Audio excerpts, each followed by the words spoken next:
tenho certeza, hoje será uma tarde de muitas bênçãos e de muitos milagres em pessoas que estão nos assistindo. Eu creio nisso, você que está em casa, creia também. Fique à vontade, irmão. A casa é sua, o programa é seu. Obrigado. Eu queria chamar a atenção dos nossos ouvintes assim. Primeiramente, não existe nada impossível para Deus. E é essa certeza que me traz aqui, e essa certeza que eu quero deixar no seu coração. Eu estar aqui é uma obra do Divino Espírito Santo. Amado, Deus olhou para a minha miséria e teve compaixão de mim. E a minha história é parecida com de muitos jovens desse balneário. Uma história de drogadição, de vício, de alcoolismo, uma família totalmente desestruturada, uma família que se preocupava somente com o financeiro. E quando a droga bateu na nossa porta, nós percebemos que o financeiro não tinha valor nenhum. Que o financeiro não podia comprar a nossa alegria, não podia comprar a nossa felicidade. Eu comecei a usar droga muito cedo. Eu costumo dizer nos encontros de jovem que eu viajo por esse Brasil afora, que foi dos 5 para os 6 anos de idade, quando pela primeira vez eu tive a oportunidade de experimentar a bebida alcoólica, e eu acredito que é a droga que mais mata no mundo.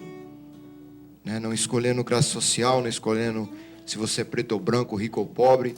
Ela tem entrado em nossos lares e destruído a nossa família, acabado com os nossos casamentos, destruído a nossa juventude, mandado os nossos jovens para a sarjeta, para as casas de recuperação, Tem destruído realmente a nossa casa. Mas foi realmente aos 13 anos que eu tive a oportunidade de experimentar a maconha. Primeira coisa que eu pensei como jovem: eu paro a hora que eu quiser. Eu sempre vou ter controle. E eu nunca vou me tornar um viciado. A cabeça de todo jovem que começa a usar a droga é essa. Só vou usar de final de semana. Não pega nada. Mas quando eu fui perceber, não era assim que funcionava. Eu já estava totalmente dependente da maconha, usando a droga de segunda a domingo. Já não me preocupava mais em esconder dos meus pais. Em 1987, eu me deparei e frequentei uma das favelas mais perigosas do estado de São Paulo, que hoje é conhecida como Jardim Elba. E lá em São Paulo eu conheci uma droga chamada BAC, ou cocaína injetável na veia. E quando não tinha essa droga, eu passava por uma dependência total, física, que eu ficava numa cama com febre, calafrios. E numa noite, ao acordar com uma febre de quase 40 graus e ao olhar do lado, minha mãe estava sentada no escuro, chorando. E pela primeira vez eu disse para ela me ajudar. E ali, minha mãe conhecia somente um hospital psiquiátrico. Meu pai trabalhava na Pirelli, uma multinacional que tem em Santo André. E ela me levou num hospital psiquiátrico. Chegando lá, eu fui internado em dia 1º de novembro. E o médico me fez uma proposta de um tratamento de 60 dias.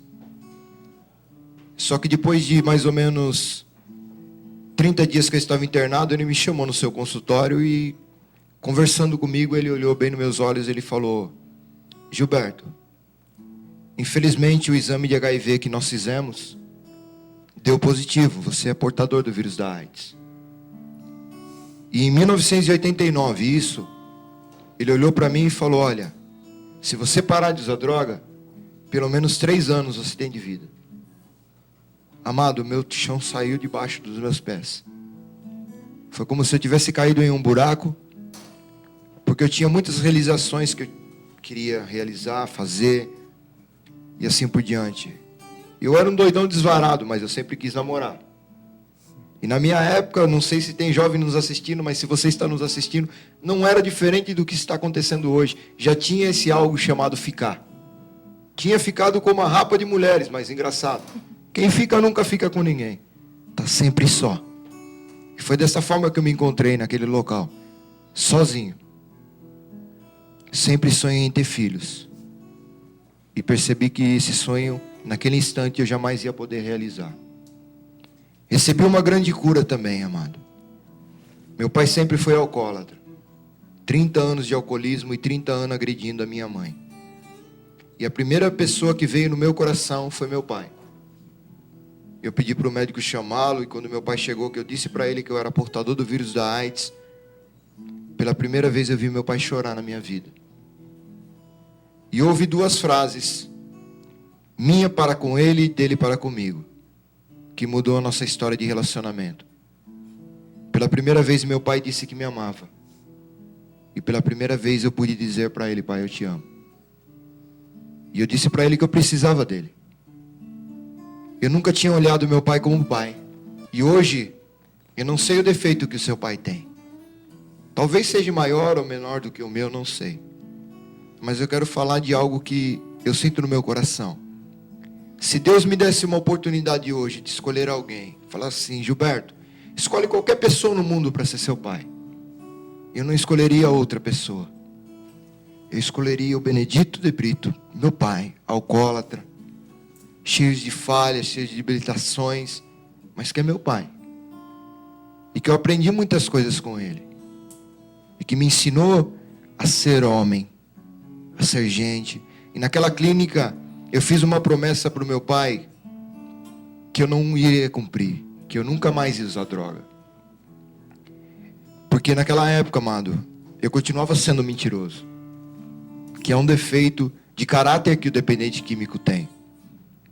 Eu saí dessa clínica e eu conheci uma menina que tinha 14 anos de idade, descobri que ela era virgem, chamava Rita. Eu não disse para ela que eu era portador do vírus da AIDS, eu era muito sem vergonha. E eu fiz que fiz até que nós tivemos a nossa primeira relação sexual.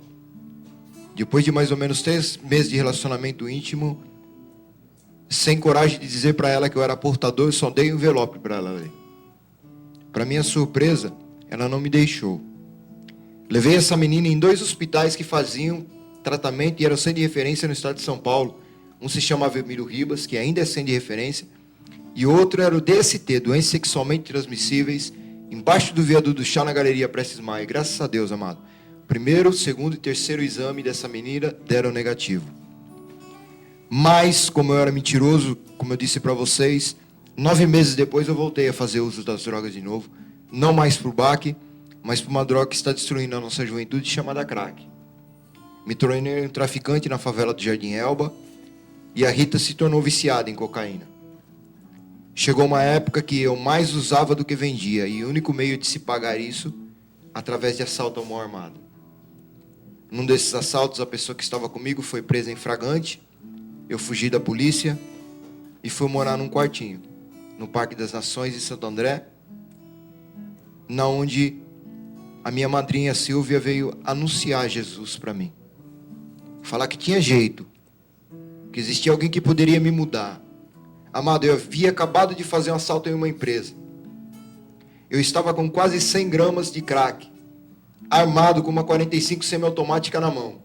Fugido da polícia, aquela mulher veio falar para mim que existia alguém que podia mudar minha vida. Eu me revoltei. Eu estava sentado na cadeira com a arma na mão, eu pulei da cadeira e falei: minha senhora, quem vai mudar minha vida? Olha a situação que eu estou armado, fugi da polícia, olha quanta droga que tem aqui, quem vai mudar minha vida? Eu nunca vi tamanha autoridade, porque ela levantou daquela cama, meteu o dedo no meu nariz e falou: Deus pode tudo. Amado, eu desmontei. E ela falou assim: segunda-feira eu vou te levar para um lugar chamado Grupo de Oração. Falei: firmeza. Não sabia o que era. Chegamos no grupo de oração, eu e minha mãe, a Rita, ela e o esposo dela. Quando entramos naquele grupo de oração, tinha um cara muito louco lá na frente, fazendo o pessoal levantar a mão, bater palma. Eu com o revólver na cintura, eu falei: vamos sentar lá na frente que eu quero olhar na cara daquele careca. Eu era meio forgado. Eu me lembro, minha mãe é meio magrinha, né? Eu me lembro que eu sentei numa cadeira, minha mãe sentou nas outras 2, porque ela não cabe numa cadeira só. Né? E o rapaz apontou o sacrário e falou assim: jovem, você que tem problema de droga, levanta a sua cadeira e entrega a sua vida para Jesus, ele está ali. Apontou o sacrário. Eu fiquei revoltado. Eu falei para minha mãe: vamos embora. Minha mãe: o que foi? Eu falei: vamos embora. Esse cara é mais louco que eu. Lá não cabe nem a cabeça do cara, ele está falando que o cara está ali. Eu falei: vamos embora daqui. Minha mãe, como autoridade, eu costumo brincar assim, que ela passou o bracinho dela em volta do meu pescoço E ela nunca tinha falado isso para mim. Ela olhou bem nos meus olhos e falou, cala a boca. E o rapaz repetiu o convite. E quando eu fui ver, eu estava frente a frente com o Sakurai, dizendo, cara, se você está aí dentro mesmo, muda a minha vida. E aquele foi o último dia, graças a Deus, que eu usei droga. A Rita foi a primeira mulher a se levantar naquela comunidade. E ali nós começamos uma caminhada dura, difícil, de recuperação. 1 ano e meio se passou, descobri que Jesus estava vivo, ressuscitado, ressurreto, no sacrário de toda a igreja do Brasil e do mundo através da Eucaristia. Peguei a mão da nega, né? Levei debaixo do sacrário e falei, amor, quer casar comigo? E a mulher era mais louca que eu, porque ela disse sim. Mas o médico sempre dizia para mim, Gilberto, quando você tiver diarreia, vômito e febre, os 3 sintomas juntos provavelmente será a manifestação do HIV. Daí você vai ter pouco tempo. E quando a nossa casa estava toda pronta, eu tive esses sintomas. Eu tinha uma diarreia que não passava, uma febre que não abaixava, e todo medicamento e alimentação que entrava para dentro saía para fora. Eu só conseguia tomar banho porque a Rita me pegava no colo e me levava no banheiro, porque nem andar eu conseguia mais. E internado na Santa Casa, a visita era às 3 horas da tarde. Os médicos chamaram os meus pais e disseram para eles se prepararem para o pior, porque provavelmente eu sairia daquele hospital morto. E eu tive uma crise muito forte de choro um dia naquele hospital. E eu me lembro que havia um crucifixo na parede, olhando para Jesus, esperando às 3 horas da tarde para que minha família viesse me visitar. E naquele dia, às 3 horas da tarde, quando a minha porta do meu quarto se abriu, do hospital se abriu, não foram os meus pais que entraram, mas foi o meu Deus que veio me visitar. Algo que eu nunca esperei. Jesus parou do lado da minha cama, uma luz linda que eu nunca mais vi. E ele me disse assim, filho, você se lembra o dia que eu te tirei das drogas? E eu disse para ele, eu me lembro, Senhor. E eu vi a mão do meu Deus se estendendo e segurando a minha mão e dizendo para mim, confia em mim que eu vou te tirar desta cama também. Porque eu não sou um Deus que está morto, mas eu sou um Deus que está vivo e ressuscitado. E hoje eu sei por quê. 3 horas da tarde. A hora da misericórdia. Deus teve compaixão da minha alma e veio me resgatar. 8 meses depois, eu recebo a mão da Rita em casamento. Foi um dos dias mais felizes da minha vida. Eu queria apresentar para os nossos ouvintes a minha esposa. Depois de 2 anos de casado e 4 anos de casado, aquilo que era impossível para os homens se tornou possível para Deus.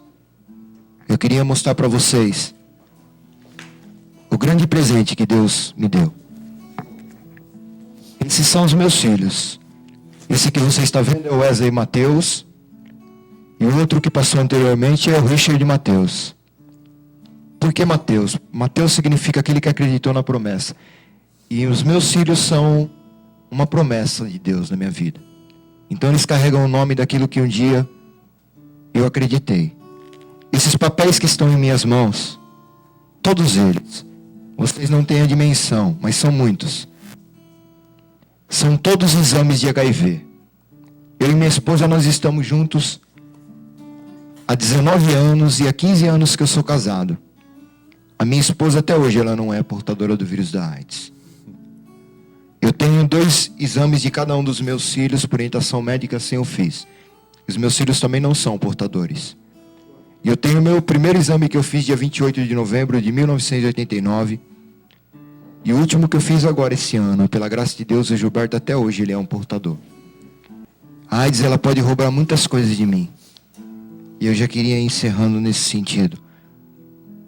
A AIDS pode roubar minha saúde. A AIDS pode roubar minha vida. Mas uma coisa que a AIDS não tem direito de roubar é a minha alegria de viver. Porque a minha alegria de viver nasce diretamente do coração de Deus. E lá a AIDS não tem acesso. E é por isso que vocês estão olhando para um homem vitorioso. Vivo. Mas vivo pelo Cristo que vive em mim. O meu Deus, tudo pode. Nada é impossível para Ele. Amém. Amém.